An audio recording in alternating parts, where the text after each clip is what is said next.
جائز ہے۔ اور اگلی بات بتاؤں، ہمیں اگر ملنے کے لیے ہندو مذہب کا کوئی آدمی آئے گا، ہمارا مشرب ایسا وسیع ہے، ہندو مذہب کا کوئی آدمی ہمارے گھر آئے گا، مجھے ملنے آئے گا، تو مجھے پتا ہے کہ یہ ویجیٹیرین ہے، وہ 100 بار آئے گا، میں اسے کبھی گوشت نہیں پیش کروں گا، میں سبزی پیش کروں گا، میں اس کے مذہبی ذوق کا خیال رکھوں گا۔ میری بات سمجھے نا؟ کوئی آئے گا جو صرف فش لیتا ہے، وہ میٹ نہیں کھاتا، مٹن نہیں کھاتا، اس کے لیے فش کریں گے۔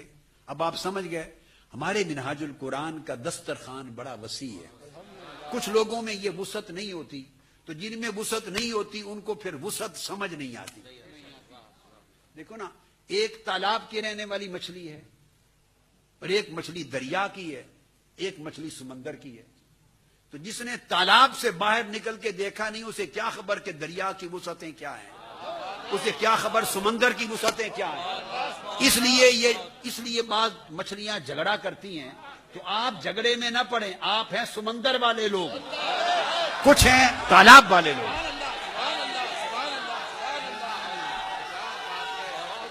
نعرہ رسالت مجدد رواں صدی۔ سنیں، اس لیے آپ پر جھگڑا کرنا حرام ہے، بین ہے۔ منہاج القرآن سے وابستہ کسی سے جھگڑا نہیں کر سکتا۔ ہم جھگڑے مٹانے والے ہیں، جھگڑے کرانے والے نہیں، ہم جوڑنے والے ہیں، توڑنے والے نہیں۔ آپ کو بھلے کوئی گالی بھی دے تو آپ گالی کا جواب بھی گالی سے نہیں دے سکتے، گالی کا جواب بھی دعا سے دیں گے۔ آپ سے کوئی بدی کرے تو آپ بدی کا جواب نیکی سے دیں گے۔ آپ سے کوئی زیادتی کرے تو زیادتی کا جواب آپ احسان سے دیں گے، کیونکہ اللہ کی نعمت رحمت آپ پر زیادہ ہے۔ اور پھر ایک اور میں مختلف مثالوں سے سمجھا رہا ہوں۔ دیکھو نا، مثال کے طور پہ کوئی ایک شخص ہے، یہ ایک شخص ہے، میں ان کی بات نہیں کر رہا، میں ایسے مثال دے رہا ہوں، یہ نہ کہیں بھئی یہ ان کی بات ہے، یہ مثال دے رہا ہوں۔ ان کی ایک دکان ہے گوشت کی، چکن کی، مچھلی کی، جو بھی۔ ان کی دکان ہے سبزی کی، گروسری کی، ان کی دکان ہے الیکٹرانکس کی، اس کی دکان ہے گندم کی اور اناج کی، آگے کسی کی دکان ہے کار کے پرزوں کی، مشین کے پرزوں کی، طرح طرح کی دکانیں ہیں ایک ایک۔ آپ بازار میں جاتے ہیں تو الگ الگ دکانیں ملتی ہیں نا، مختلف اسپیشل دکانیں، اس میں صرف ایک سامان ہوتا ہے۔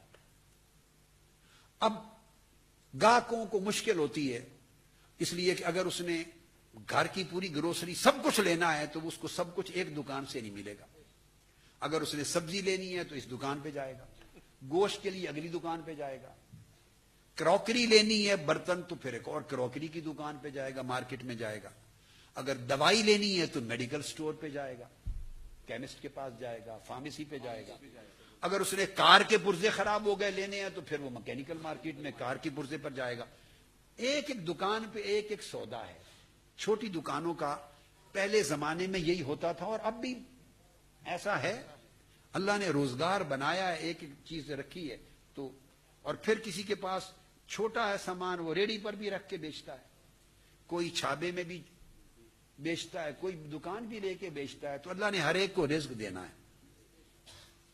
اب یہ ساری دکانیں الگ الگ، اس کے سامنے اگر ایک بین الاقوامی سطح کا، یعنی 10 لاکھ سکوئر فیٹ کا ایک مال کھل جائے، 10 لاکھ 25 لاکھ سکوئر فٹ کا ایک مال کھل جائے، جس میں ہر شے ملے، گوشت بھی وہیں ملے، پھل بھی وہیں ملے، سبزی بھی وہیں ملے، کار بھی وہیں ملے، ہوائی جہاز بھی لینا چاہے تو وہیں ملے۔ آپ جائیں، سیلفرج ہے، ہیرلڈز ہے، لندن میں ہیرلڈز، اور کینیڈا کے اندر وہ جو البرٹا ایڈمنٹن کے اندر ایک پورے نارتھ امریکہ سب سے بڑا مال ہے، وہاں آپ ہوائی جہاز بھی خریداری کر سکتے ہیں، شپ کی خریداری کر سکتے ہیں، ایک مال ہے، سب کچھ ملتا ہے۔ آپ کو اگر سوئی چاہیے ہماری بہنوں بیٹیوں کو تو سوئی دھاگا بھی وہاں مل جائے، اور اگر آپ کو پوری کار چاہیے مرسیڈیز وغیرہ اور آپ کو ایل سی تو وہ بھی وہاں مل جائے گی۔ تو کھانا پینا، گروسری، دوائی، دنیا جہان کی جو چیز مطلوب ہے اس ایک مال میں مل جائے گی۔ تو اس مال کے کھل جانے سے یہ جو ایک ایک چھوٹی چھوٹی دکانیں تھیں ان کے کاروبار پہ تو اثر پڑے گا کہ نہیں؟ اثر پڑے گا۔ اب یہ بات ذہن میں رکھ لیں کہ وہ جس نے 25 لاکھ سکوائر فٹ کا مال کھولا اس نے کسی اس سبزی والے دکان کی دشمنی میں نہیں کھولا، اس کا اور اس کا کیا مقابلہ؟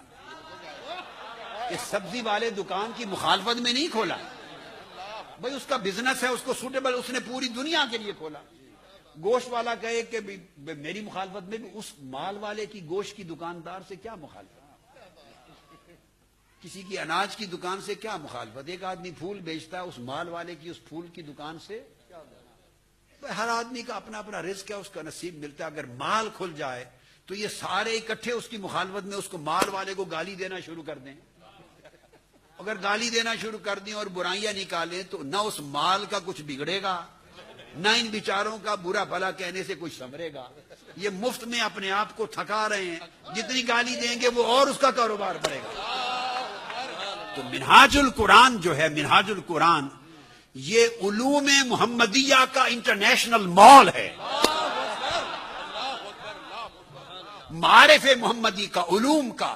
اس میں تفسیر بھی ہے، حدیث بھی ہے، فقہ بھی ہے، معرفت بھی ہے، تصوف بھی ہے، سلاسل بھی ہیں، اخلاق بھی ہے، ظاہری علوم بھی، باطنی علوم بھی، سائنس بھی، ایمبریالوجی، ہر سبجیکٹ ہے۔ پھر تنظیمات بھی ہیں اس میں، پھر سکول بھی ہیں اس میں، کالج بھی ہیں، یونیورسٹیز بھی ہیں، پھر ویلفیئر سوسائٹی بھی ہے، نظم و نسق بھی ہے۔ دنیا جہان کی جو چیز آپ کو چاہے، حلقہ ذکر بھی ہے، حلقہ درس قرآن بھی ہے، حلقہ حدیث بھی ہے، حلقہ تصوف بھی ہے، حلقہ فکر بھی ہے، حلقہ فقہ بھی ہے، فتویٰ گاہ بھی ہے۔ جو چیز چاہیے منہاج القرآن کے مال میں ایک ہی چھت میں سب کچھ ملتا ہے۔ اب جب سب کچھ ملتا ہے ایک ہی مال میں، یہاں کسی کو خواجہ اجمیر کا فیض چاہیے وہ بھی منہاج القرآن میں ملتا ہے، شاہ نقشبند کا فیض چاہیے منہاج القرآن میں ہے، سرکار غوث العظم کا فیض چاہیے منہاج القرآن میں ہے، امام شاذلی کا فیض چاہیے، کوئی امام مالک سے تعارف چاہے منہاج القرآن میں ہے، کوئی امام شافعی کا فیض چاہے منہاج القرآن میں، امام احمد بن حنبل کا یہاں، اور خود امام اعظم کے جھنڈے کے نیچے ہیں ہم۔ تو یہاں چونکہ سارے فیوزات ہیں، علوم ہیں، معارف ہیں، جدید اور قدیم کا امتزاج ہے، اور پھر اس سے بڑھ کر پورے عالم انسانیت کے لیے پیغام امن ہے۔ اس منہاج القرآن کے پلیٹ فارم پہ صرف عالم اسلام اور امت محمدی نہیں، اس پلیٹ فارم پہ کرسچنز بھی آ رہے ہیں، اس پہ جیوز بھی آ رہے ہیں، اس پہ ہندوز بھی آ رہے ہیں، بدھسٹ بھی آ رہے ہیں، اور منہاج القرآن کو اپنے سینیگوگ میں انوائٹ بھی کرتے ہیں، چرچز میں کرتے ہیں، ٹیمپلز میں کرتے ہیں۔ منہاج القرآن کے لوگ وہاں جاتے ہیں پیغام امن لے کر، پیغام محبت لے کر، وہ آتے ہیں پیغام امن اور پیغام محبت لے کر۔ تو منہاج القرآن ایک دنیا ہے، ایک کائنات ہے۔ تو اس لیے اگر چھوٹا چھوٹا دکان اور کھوکھے یا ریڑی اور دکانیں رکھنے والے یوں ہی بلا وجہ پریشان ہو کے برا بھلا کہیں تو آپ اللہ کا شکر ادا کریں، آپ کو اجازت نہیں کسی کی گالی کا جواب دینے کی، ان کے رزق کا معاملہ ہے، کاروبار کا معاملہ ہے۔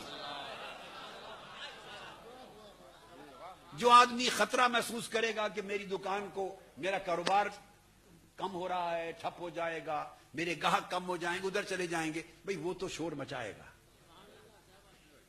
اس بیچارے کو خطرہ محسوس ہوا۔ مسئلہ دین کا نہیں ہے، نہ مسلک کا معاملہ ہے، نہ دین کا، نہ عقیدے کا، دین اس میں ہے ہی نہیں، یہ سب دنیا گاہکوں کا معاملہ ہے، کاروبار کا معاملہ ہے۔ جس نے محسوس کیا کہ میرے کاروبار کو خطرہ ہو گیا وہ تو شور مچائے گا۔ تو آپ پیار کریں، سمجھائیں، دعا کریں اس کے لیے، اللہ اس کا رزق بڑھائے، اللہ رزق بڑھائے۔ مگر ہمارے پاس اس مرض کا علاج نہیں۔ ہم حضور کی امت کی اور انسانیت کی خدمت کر رہے ہیں دو سطحوں پر، اسلام کی سطح پر آقا علیہ السلام کی امت کی خدمت کر رہے ہیں، اور امن کی سطح پر، امن اور شانتی کی سطح پر پوری انسانیت کی خدمت کر رہے ہیں۔